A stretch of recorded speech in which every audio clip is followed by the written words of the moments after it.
Today I would be focusing on some general guidelines and suggestions regarding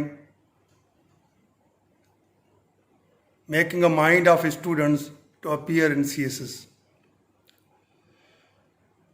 In general guidelines, I would say the candidate himself or herself is very important. He or she should be having self-belief, self-confidence. Besides self-confidence, he or she should not be copying others. His or her selection of optional subjects should be depending on his or her personal capabilities and strengths.